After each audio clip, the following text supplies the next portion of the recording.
Hola a todos, bienvenidos a clase con Mr. Felipe.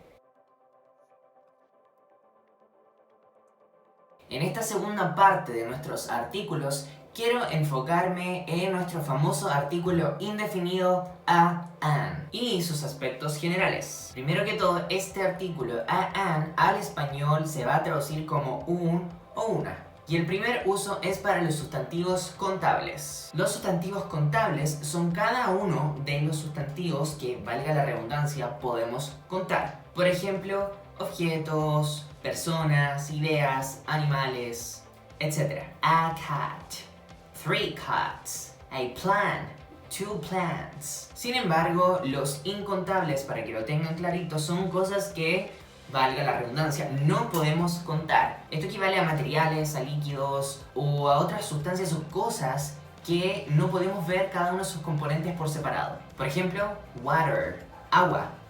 No puedo contar el agua, no voy a decir 3 waters, 3 aguas.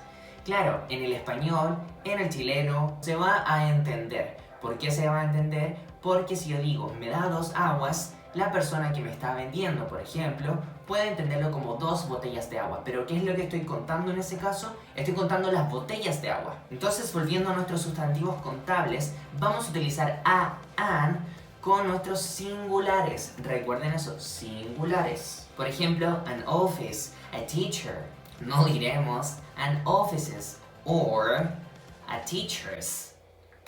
Este artículo indefinido no le entrega mucha información a mi sustantivo. Es más bien una forma débil de one.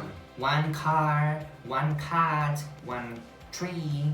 Y tiene muchos usos comunes.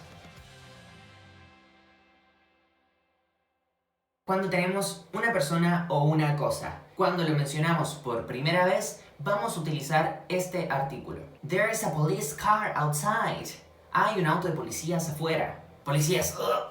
Obviamente no es chileno porque no llegan. Otro ejemplo menos controversial. Andy lives in an old house. Andy vive en una casa antigua. Or, my brother's married to a doctor.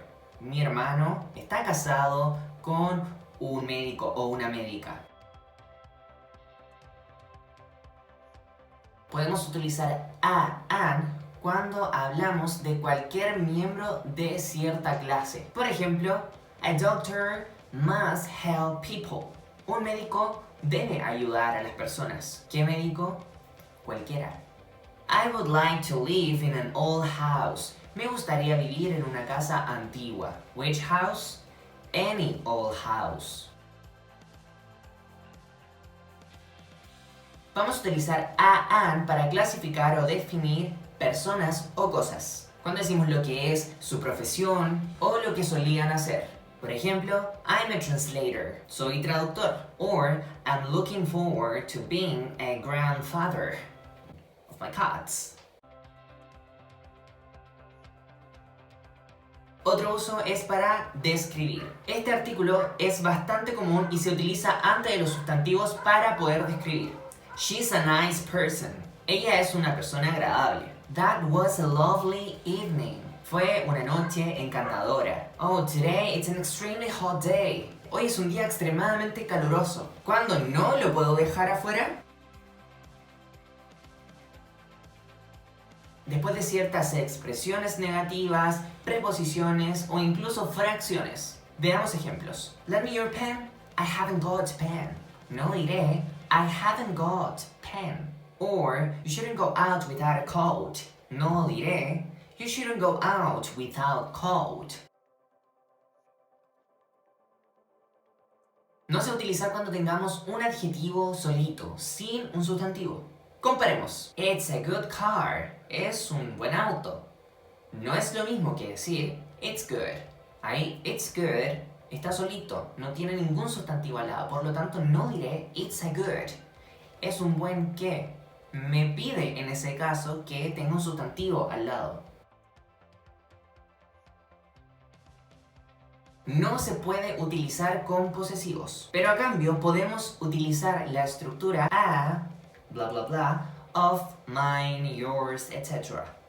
Por ejemplo, he is a friend of mine. Él es un amigo mío. No diré, he's my friend. No. Ahora, ¿cuál es la diferencia entre a y an y cuándo los voy a utilizar? Esta lección netamente depende de la pronunciación, no de cómo se escriba. Vamos a utilizar an antes de un sonido vocálico. Por ejemplo, an eye or an ice cream. Y aquí me refiero con sonidos vocálicos. Por ejemplo, la palabra hour comienza con H, pero es una H muda. Por lo tanto, tiene un sonido vocálico en sí esta palabra, hour. Y ahí diré an hour, una hora. O incluso an MP. La letra M suena M. Por lo tanto, voy a utilizar an. Voy a utilizar a antes de un sonido consonántico, incluso si es una vocal. Por ejemplo, a car, a plant, a university. ¿Por qué? Porque la pronunciación de university hace que esta U sea consonántica. La A veces se va a pronunciar como A. ¿Cuándo hacer esto? Cuando queremos darle énfasis a la siguiente palabra. O cuando queremos hacer contraste con nuestro artículo definido the. Por ejemplo, I think I'll have a chocolate ice cream. Estoy enfatizando que quiero ese helado de chocolate. Or, it's a reason, it's not the only reason. Recuerden que toda regla tiene su excepción. Y por eso les dejo la invitación a que tomen clases online con Clases del Mr. Felipe. Y no olviden que la dificultad para aprender un idioma es inversamente proporcional a la fuerza de la motivación para aprenderlo. Bye.